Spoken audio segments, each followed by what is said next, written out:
Good morning friends. આજના આ video લેક્ચરમાં આપ સૌનું હાર્દિક સ્વાગત છે। ધોરણ 12 કોમર્સ નામાના મૂળતત્વ છઠ્ઠા પ્રકરણની આપણે અગાઉના લેક્ચરમાં શરૂઆત કરી છે। બેઝિક જે અગાઉના 5 ઉદાહરણો હતા ટૂંકા દાખલા માટે એ આપણે સમજ્યા હતા અને એને આપણે સોલ્વ પણ કર્યા હતા કે જેનો ઉપયોગ હવે આપણે મોટા દાખલાઓની અંદર કરવાનો છે। મોટા દાખલાની શરૂઆત જે છે એ આપણે ઉદાહરણ નંબર 13 થી કરશું, કારણ કે એ જેવો પહેલો પ્રશ્ન છે કે જે તમને 8 માર્કમાં પૂછાઈ શકે એવા દાખલાઓની શરૂઆત અહીંયા થાય છે। ઉદાહરણ નંબર 13 છે એમાં રકમમાં તમને આમ નોંધ બનાવવાનું પણ કીધેલું છે। એટલે આમ નોંધ માટે એવું છે કે મોટા ભાગે એવું બનતું હોય છે કે આ આમ નોંધ તમને પૂછશે નહીં, મોટા ભાગે નથી પૂછાતી, પણ જો ઇન કેસ પૂછાય તો તમને બેઝિક જે એન્ટ્રીઓ હોય છે એના આધારે તમારે આમ નોંધ સાથે તૈયાર કરવાની હોય છે। આપણે 5મા ચેપ્ટરમાં પણ આ સમજ્યા હતા, એ જ વસ્તુ અહીંયા લાગુ પડે છે। રકમ જોઈએ x y અને z 31/3/2016 ના રોજનું પાકું સરવાળો તમને અહીંયા આપ્યું છે। ભાગીદારોની મૂડી છે, ભાગીદારોની લોન આપેલી છે અને મિલકતો અને દેવા પણ તમને આપેલા છે। વધારાની માહિતી જોઈએ તો x y અને z નું જૂનું પ્રમાણ 3:3:2 ના પ્રમાણમાં નફો નુકસાન વહેંચી લેતા ભાગીદારો છે 1/4/2016 ના રોજ y જે છે નિવૃત્ત થાય છે અને નિવૃત્તિની શરતો જે છે નીચે મુજબ આપી છે। એમાં પહેલું છે જમીન મકાનની કિંમત 2,20,000 કરવાની, યંત્રોની કિંમત 30,000 થી ઘટાડવાની, દેવાદાર પર ખાલખાદ અનામત 10% છે, કારીગર વળતર અનામતનો 15,000 નો દાવો આપણે મંજૂર કર્યો છે। પેઢીની પાઘડીનું મૂલ્યાંકન 1,60,000 ગણવાનું છે। y ના ભાગની પાઘડીનો હવાલો x અને z ના મૂડી ખાતે નાખવાનો છે અને x અને z નું નફા નુકસાનનું નવું પ્રમાણ 1:1 રાખવાનું કહેલું છે। તો આ બધાની તમારી એટલી માહિતી છે।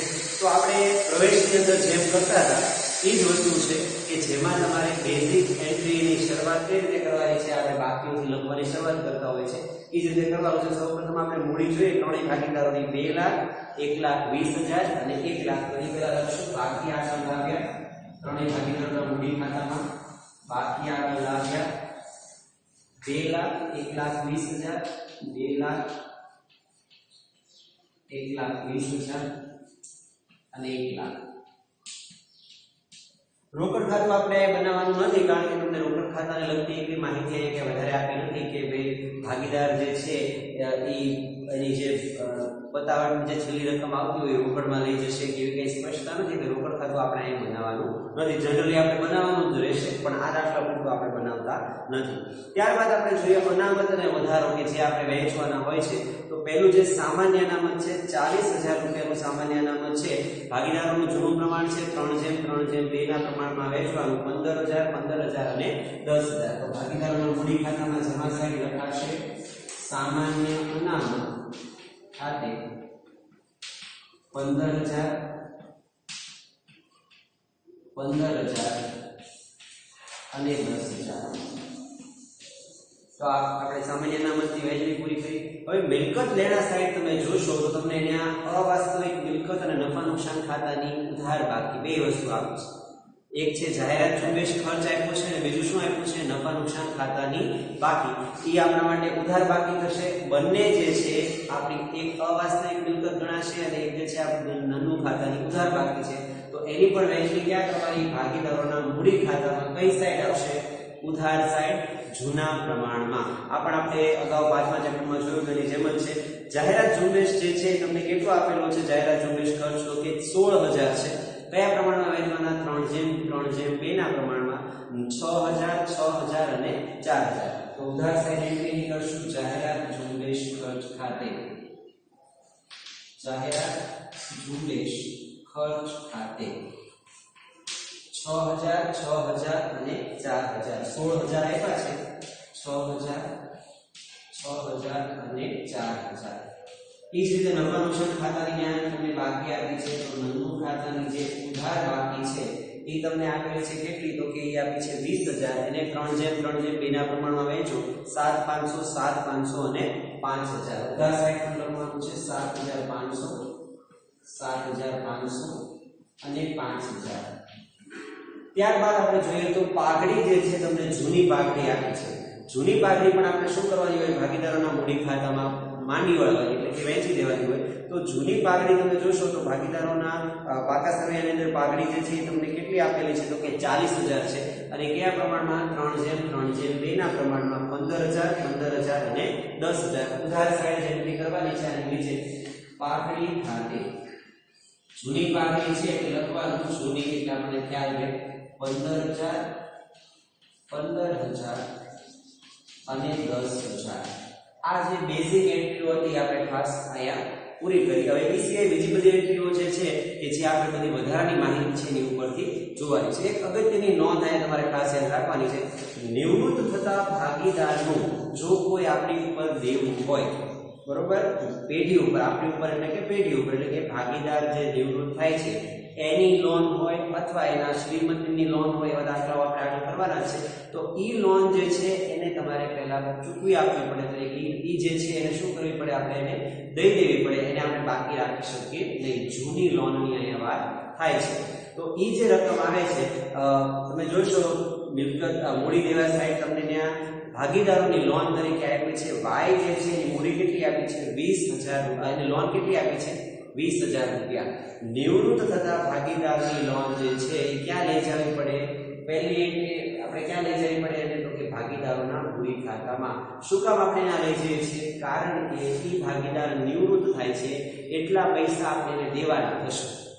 આ બે રીતે થઈ શકે, તમે ડાયરેક્ટ અહીંયા મૂડી ખાતામાં એન્ટ્રી કરી નાખો, અથવા મૂડી ખાતામાં ભાગીદાર વાયની લોન એની રાખો અને એની અંદર ઉમેરવાની શું થશે, અત્યારે તમે આ ખાતા બંધ કરશો તો શું થશે, ત્યાં તમને બાકી આગળ લઈ ગયા એવું આપણે ચાલુ ભાગીદારો જે રહેશે એમાં લખાશે બાકી આગળ લઈ ગયા।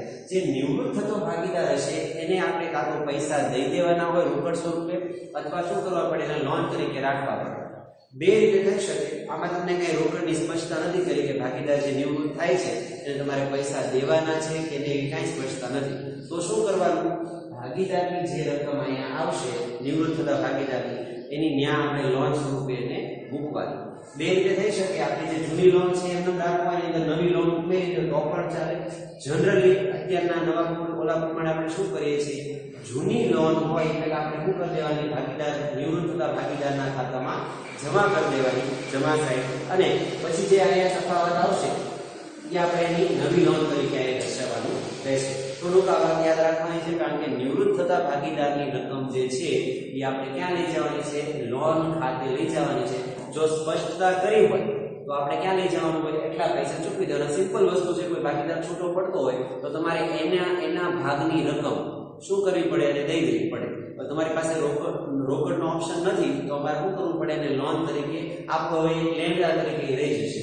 આપણી જવાબદારી છે પેઢીની, અને આપણા માટે એક પ્રકારની લેણદાર કહેવાશે। અત્યારે આપણે શું કરીએ છીએ, એની જૂની લોન ક્યાં લઈ જઈશું, ભાગીદારોના મૂડી ખાતામાં, કયા સાઈડ, જમા સાઈડ લખવાનું શું, નિવૃત્ત થતા ભાગીદારની ધ્યાનમાં રાખવાની છે, વાયની લોન ખાતે 20,000 રૂપિયા એના કોલમમાં આપણે લખી નાખવાનું।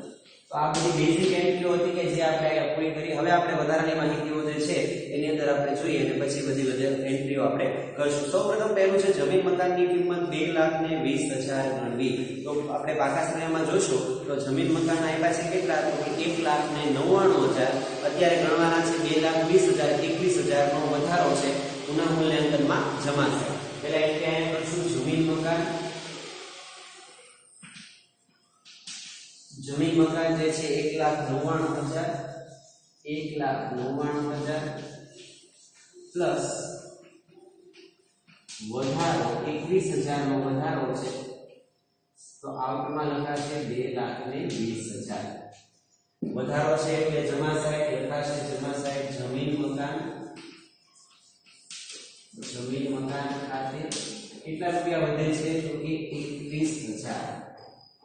ત્યારબાદ બીજું જોઈએ તો યંત્રોની કિંમતમાં 30,000 થી ઘટાડે, 30,000 શું કરવાના છે, આપણે ઘટાડવાના છે।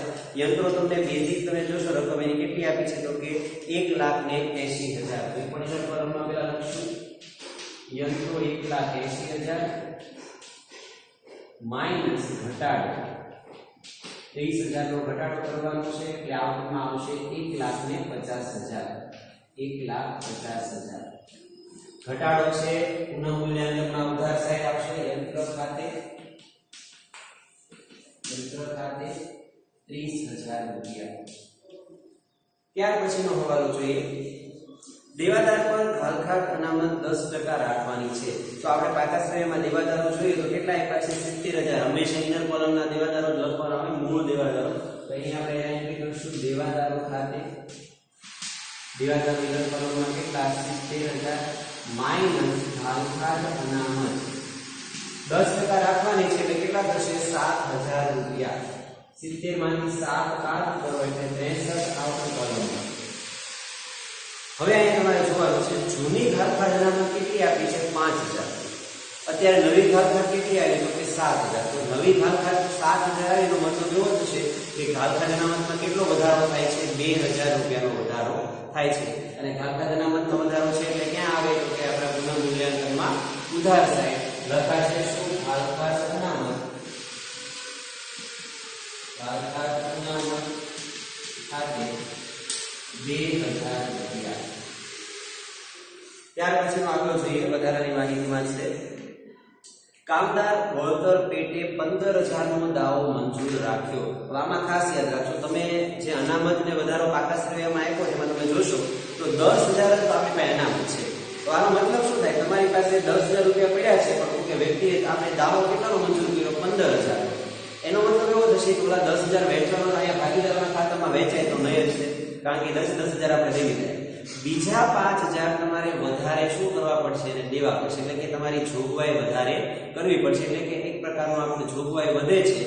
પુનઃ મૂલ્યાંકનમાં પહેલી એન્ટ્રી ક્યાં આવશે ઉધાર સાઈડ કારીગર વળતર અનામત કેટલા રૂપિયા લેવાના છે 5,000 રૂપિયા. શું કામ કારણ કે 10,000 તો આપણી પાસે ફંડ ઓલરેડી છે 5,000 નો વધારાની જોગવાઈ આપણે કરવાની છે. તો ઉધાર સાઈડ લખવાનું કારીગર વળતર અનામત કારીગર વળતર અનામત ની જોગવાઈ વધારાની જે જરૂર પડે છે એ જ રકમ લખાશે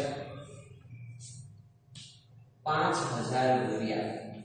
અને ટોટલ આપણે દાવો કેટલાનો મંજૂર કર્યો છે 15,000 નો દાવો મંજૂર કર્યો છે એટલે આપણા માટે એક પ્રકારનું દેવું વધ્યું છે. તો મૂડી દેવા સાઈડ લખવાનું કારીગર અનામતનો દાવો આપણે પ્રોપર શબ્દ લખીએ છીએ કારીગર વળતરના દાવાની જોગવાઈ કારીગર વળતરના દાવાની જોગવાઈ.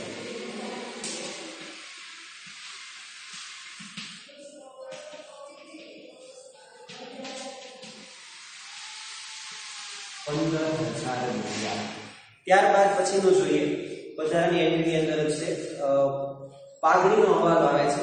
પાઘડીની વધારાની માહિતી આવે છે કે પેઢીની નવી પાઘડીનું મૂલ્ય 1,60,000 ગણવાનું છે.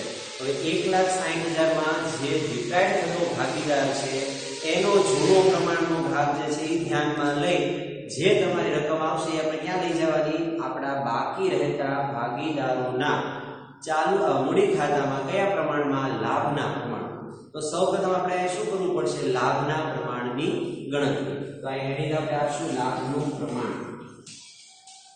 આપણે પ્રવેશમાં આપણે ત્યાગના પ્રમાણની ગણતરી કરતા હતા અહીંયા શું આવશે તો કે લાભનું પ્રમાણ. તમને જૂનું અને નવું બંને પ્રમાણ આપેલું છે તો ડાયરેક્ટ આપણે લખવાનું લાભ બરાબર નવો ભાગ ઓછા જૂનો ભાગ. પહેલા આપણે કોઈ માટે x માટે ગણતરી કરીએ તો x નો નવો ભાગ જે છે 1/2 થશે નવો ભાગ અને એનો જૂનો ભાગ થશે 3/8. 3/8 તો સાદું ભાગીએ 8 - 6 / 16 2/16 એનો દાખલો છે દેવરાડી. એ જ રીતે આપણે z લાભનું પ્રમાણ કોની માટે ગણવામાં આવે છે ચાલુ રહેતા ભાગીદારો એની માટે જ તે. તો z બરાબર શું આવશે એનો પણ નવો ભાગ છે 1/2 અને એનો જૂનો ભાગ જે છે કેટલો છે તો કે 2/8. 8 - 4/16 4/16 ભાઈ તમે જોઈ શકો છો બેના છેદ સરખા જ છે તો 2/4 અથવા 1/2 છેદ ઉડાડી નાખો તો અહીં જવાબ આવે 1/9. અહીંયા જવાબ આવે 1 અહીંયા જવાબ આવશે 1/4. તો છેદ સરખા કરવા માટે ફરી પાછું તમારે કરવું પડે. અહીં છેદ સરખા જ છે તો આપણે શું રાખશું 1/4. તમારે નામ કરવું હોય તો 1/2 આપણે કરી શકીએ પણ આપણે આમ છેદ સરખા જ છે એટલે ડાયરેક્ટ આપણે કેટલું રાખશું 2/4. લાભનું પ્રમાણ બે ભાગીદાર માટે કેટલું આવશે 2/4. હવે આ જે પ્રમાણ છે એ પ્રમાણમાં તમારે રિટાયર્ડ થતા ભાગીદારની પાઘડીની રકમ એના હિસ્સાના પાઘડીની રકમનો હવાલો આ પ્રમાણમાં વહેંચીને તમારે ભાગીદારોના મૂડી ખાતે નાખવાનું છે. તો એની આપણે ગણતરી કરશું ભાગીદારોના મૂડી ખાતા માટે. રિટાયર્ડ થતા ભાગીદારનો જે પાઘડીનો હિસ્સો છે એની આપણે ગણતરી કરવાની છે.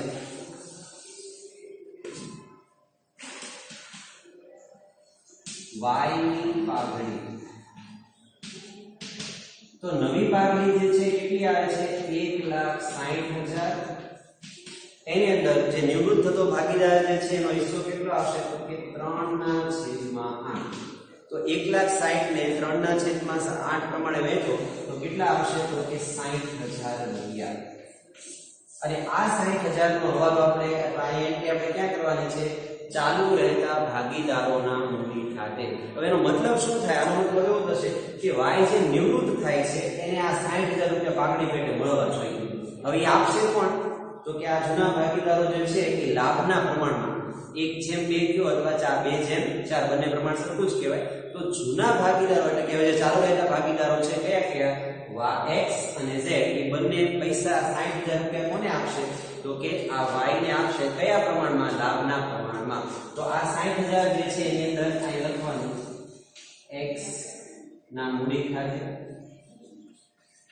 જે આપણે એન્ટ્રી આપવાની છે 60,000 એને ગુણ્યા લાભના પ્રમાણમાં વહેંચો તો 2/6. અને એ જ રીતે ગણતરી કરતા ત્યાં તમારો જવાબ જે છે એ કેટલો આવશે તો કે 1/2 ના પ્રમાણમાં વહેંચો અથવા અહીંયા આમાં 1/2 રાખ્યું છે આપણે 2/4 રાખ્યું એટલે સરખું જ કહેવાય છે. કેટલા આવશે તો કે 20,000 રૂપિયા. x ના મૂડી ખાતે આપણે કેટલા લખવાના છે 20,000 રૂપિયા. એ જ રીતે આપણે z ના મૂડી ખાતાની ગણતરી કરીએ તો કેટલા થશે 60,000 એને ગુણ્યા 4/6 એટલે ત્યાં તમારો જવાબ આવશે 40,000 રૂપિયા. હવે આમનો કેમ થશે ખાસ જોવાનું છે. આ બંને ભાગીદારો x અને z 20,000 અને 40,000 રૂપિયા કોને આપશે y ને આપશે. એટલે આપનાર અને લેનારનો સંબંધ છે એટલે સમજો તો તમને ખબર પડી જાય. y જે છે એ લેનાર છે તો લેનારનું ખાતું શું થાય અને આપ બંને જે છે એ આપનાર છે એના સંબંધ પ્રમાણે પણ તમે યાદ રાખી શકો. બીજી રીતે યાદ રાખવું હોય જેને જે ભાગીદારને કંઈ મળતું હોય ને એ હંમેશા જમા થાય. જે કંઈ ભાગીદારને મળતું હોય તમે જોઈ શકો છો y ને લોનના પૈસા મળતા હતા. આ જો સામાન્ય અનામતના પૈસા એ મળતા તો બધું જમા થાય છે. તો અહીંયા આપણે y ને પૈસા આપવાના છે. કેટલા આપવાના છે 60,000 આપવાના છે. તો y ના મૂડી ખાતે શું કરવાનું છે જમા કરવાનું છે. અને કયા બે ભાગીદારના મૂડી ખાતા ઉધાર થશે x અને z ના મૂડી ખાતા ઉધાર થશે. આમનો જોઈએ તો આ રીતે થશે x ની મૂડી ખાતે ઉધાર 20,000 y z ના મૂડી ખાતે ઉધાર 40,000 તે y ના મૂડી ખાતે જમા કેટલા 60,000 રૂપિયા. તો પેલા જમા સાઈડ લખવાનું x ના મૂડી ખાતે z ના મૂડી ખાતે કોને મળે છે પૈસા તો કે y ને મળે છે કેટલા રૂપિયા તો કે 20,000 અને 40,000. કયા બે ભાગીદારો આપે છે x અને z. બીજી એન્ટ્રી તો કે ઉધાર સાઈડ લખાશે શું y ના મૂડી ખાતે કોણ આપનાર છે કયા કયા ભાગીદારો x અને z કેટલા રૂપિયા તો કે 20,000 અને 40,000. તો પાઘડીને લગતો જે મુદ્દો હતો એ તમારે આ રીતે ભાગીદારોના મૂડી ખાતામાં ઉધારવાનો રહેશે. ઇન શોર્ટ કાંઈ ખબર ન પડે તો એટલું વસ્તુ યાદ રાખવાનું છે ભાગીદાર નિવૃત્ત થતો હોય એને એ પૈસા મળે છે તો એના ખાતામાં જમા થાય. એટલે આપણે અહીં શું કર્યું જમા સાઈડ કોના કોલમમાં લખ્યું y ના કોલમમાં. હવે આપે છે કોણ કયા ભાગીદાર આપે છે તો કે x ના મૂડી ખાતામાંથી ને z ના મૂડી ખાતામાંથી એને મળશે. અહીં તમે જોઈ શકો છો આ બંનેના ખાતા ઉધાર છે એનો મતલબ એમ કે એટલા પૈસા એના ઘટશે. x અને z ને એટલા પૈસા ઓછા મળશે કારણ કે એ પૈસા એને કોને આપવાના છે તો કે y ને આપવાના રહેશે. તો આ જે છે આપણે પાઘડીની બાબત જે છે અહીંયા પૂરી કરી. ત્યારબાદ હવે જોઈએ આગળની વધારાની માહિતીમાં. તો હવે વધારાની માહિતીમાં એક બીજી વસ્તુ કઈ બાકી રહેતી નથી. ડાયરેક્ટ આપણે જોશું આપણા પાકા સૂત્રમાં કે જેની એન્ટ્રી આપણે બાકી હોય એવી એમાં સૌપ્રથમ આપણે જોઈએ લેણદારો તમને આપ્યા છે 80,000 એટલે આપણે લખી નાખશું લેણદારો 80,000. મિલકત લેણા સાઈડ જોઈએ પાઘડી આવી ગઈ છે જમીન મકાન યંત્ર સ્ટોક 50,000 બાકી છે તો પૂરું લખી નાખીએ સ્ટોક 50,000. ત્યારબાદ જોઈએ તો બેંક શિલ્લક જે છે એમને લખી નાખવાની છે 30,000 રૂપિયા. બેંક શિલ્લક 30,000 રૂપિયા એને આપણે ખાતું નથી બનાવ્યું એટલે એમનો રહેશે. તો મૂડી દેવા સાથે આપણે જો એક લોન આપણે લખવાની બાકી છે કઈ જે આપણો ચાલુ ભાગીદાર Z છે તો Z ની લોન એમનેમ રહેશે એને આપણે કઈ કરવાની નથી Z ની લોન કેટલા રૂપિયા આપ્યા છે તો કે 30,000 રૂપિયા અને હવે આપણે ખાતાઓ બંધ કરશું જેથી આપણને નફો અથવા નુકસાન મળશે પહેલા આપણે જોઈએ આપણું પુનઃમૂલ્યાંકન ખાતું જે છે એ બંધ કરીએ તો ત્યાં તમે જોશો ઉધાર સાઈડનો જવાબ આવે છે 37,000 ઉધાર સાઈડ સરવાળો વધારે આવે છે 37,000 બંને સાઈડ લખી નાખી 37,000 એમાંથી 21,000 બાદ કરો એટલે ત્યાં ખોટ આવે છે 16,000 ઉધાર સાઈડ જમા સાઈડ તફાવત છે એટલે ખોટ x y અને z ત્રણેય ભાગીદારોને ભોગવવી પડશે પુનઃમૂલ્યાંકન ખાતામાં જે નફો કે નુકસાન આવે 6,000 6,000 અને 4,000 6,000 અને 4,000 બીજી એન્ટ્રી ક્યાં આવશે તો કે ઉધાર સાઈડ લખાશે શું પુનઃમૂલ્યાંકન ખાતે ખોટ પુનઃમૂલ્યાંકન ખાતે ખોટ 6,000 અને 4,000 હવે આપણે ખાતા બંધ કરીએ તો હંમેશા યાદ રાખવાનું જે ભાગીદાર નિવૃત્ત થતો હોય એનો પહેલા આપણે ઓલામાં એમ જ કરતા હતા આપણે પહેલા હંમેશા કોને પ્રેફરન્સ આપતા જે નવો ભાગીદાર હોય એનું ખાતું બંધ કરતા અહીંયા પણ એક વસ્તુ યાદ રાખવાની જે નિવૃત્ત થતો હોય અથવા મૃત્યુ પામતો હોય એનું ખાતું આપણે પહેલા બંધ કરશું એટલે તમને એની બાકી જે છે એને તમને એના વિશે તમને વધારે ડિટેલમાં ખબર પડે કે કેટલા રૂપિયા આપણે દેવાના છે કેટલા રૂપિયા લોન તરીકે રાખવાના છે તો આપણે વાયના ખાતામાં જોઈએ તો વાયના ખાતાનો સરવાળો આવે છે 2,15,000 જમા સાઈડ વધારે આવશે 2,15,000 એ આપણે લખી નાખીએ ઉધાર સાઈડ 2,15,000 એમાંથી ઉધાર સાઈડની એન્ટ્રી 6,000 7,500 15,000 6,000 એટલી રકમ બાદ કરતા જવાબ આવે છે 1,80,500 એને અલગ જ રાખવાના છે ચાલુ ભાગીદારો આ બધું લેવાના 1,80,500 આનો મતલબ એવો થશે કે વાય ભાગીદાર જે નિવૃત્ત થાય છે એને આપણે કેટલા રૂપિયા દેવાના થાય છે 1,80,500 એ છૂટો થાય છે એટલે એટલા દેવાના થાય છે આપણી પાસે અત્યારે રોકડ એટલી અવેલેબલ નથી તો આ આપણે શું કરશું તો કે વાય ની લોન ખાતે લખવાનું આપણી પાસે અત્યારે પૈસા નથી અથવા સ્પષ્ટતા નથી આમાં કે રોકડા દેવાના છે કે એવું કઈ તો આ રકમ જે છે 1,80,500 આપણે ક્યાં લખવાની છે વાય ની લોન ખાતે અને આપણી જવાબદારી છે પેઢીની એટલે એની એન્ટ્રી આપણે પાકા સમયમાં લખવાનું વાય ની લોન ખાતે કેટલા છે તો કે 1,80,500 અલગ અલગ એટલા માટે દર્શાવ્યું છે કારણ કે આ મેઇન મુદ્દો છે વાય નિવૃત્ત થાય છે આટલા પૈસા આપણે દેવાના થાય છે પણ આપણી પાસે અત્યારે કઈ સ્પષ્ટ નથી રોકડમાં દેવાના કે એમ કઈ તો આપણે શું કરવાનું એને લોન તરીકે આપણા પાકા સમયમાં દર્શાવવાનું હવે આપણે ચાલુ ભાગીદારના ખાતા બંધ કરીએ તો z માં આવે છે સરવાળો 1,10,000 ઈ સરવાળો આપણે લઈશું 1,10,000 અને એનો જે તફાવત આવે છે એ આવે છે 47,000 કે જે આપણા માટે કહેવાશે આપણી નવી મૂડી ભાગીદારની એટલે લખાશે શું અહીંયા બાકી આગળ લઈ ગયા અને એ જ રીતે આપણે x નો જો સરવાળો જોઈએ તો 2,15,000 ઈ સરવાળો આપણે ઉધાર સાઈડ લખીએ 2,15,000 તો ના જે ત્યાં જે તફાવત આવે છે એ છે 1,60,500 1,60,500 આ આપણી મૂડી છે જ્યારે મૂડીના હેડિંગ નીચે લખાશે કયા બે ભાગીદારો x અને z કારણ કે બે જ રહ્યા છે 1,60,500 અને 47,000 સરવાળો કરો તો 2,07,500 સરવાળો આવે છે 2,07,500 આખો આપણે સરવાળો કરીએ તો ફાઇનલ આન્સર જે છે એ કેટલો આવશે સરવાળો તો કે 5,13,000 5,13,000 તો આ રીતે આપણો આ દાખલો આખો પૂરો થાય છે બહુ સિમ્પલ દાખલો હતો વધારે કઈ હવાલા કે વધારે કઈ દાખલાઓની ગણતરી કે એવું કઈ નહોતું બે જ બાબત એક છે નિવૃત્ત થતા ભાગીદારની રકમ જો સ્પષ્ટતા ન હોય તો ક્યાં લઈ જવાની એના લોન ખાતે એ જ ભાગીદારની જો કોઈ જૂની લોન બાકી રહેતી હોય તો ઈ લોન પણ એને આપણે આપી દેવાની એના મૂડી ખાતામાં જમા થાય પાઘડીનો જે મુદ્દો હતો પાઘડીની જેટલી રકમ આવતી હોય નવા ભાગીદારની ઈ રકમ કોણ ભાગીદારો આપશે x અને z આપશે. કોને આપશે? તો કે ભાગીદાર y ને આપશે. y ને મળે છે એટલે એના ખાતામાં આપણે જમા સાઈડ મૂડી ખાતામાં એની જમા સાઈડ એન્ટ્રી કરવાની. અને કોણ આપે છે? તો કે x અને z આપે છે એટલે એની એન્ટ્રી ઉધાર સાઈડ આવશે.